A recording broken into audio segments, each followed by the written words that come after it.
So this is my basic hotel room here in El Nido. Again, pretty cheap, about $8.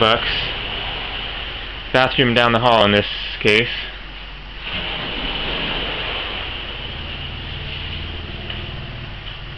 It's a rainy day, so it's about 9 or so in the morning, and just seeing what happens with the weather, but not looking terribly promising so far. But that's alright, I've got some laundry to do and could stand to just have a mellow day reading and writing and stuff. Now I head outside and show the view from the balcony.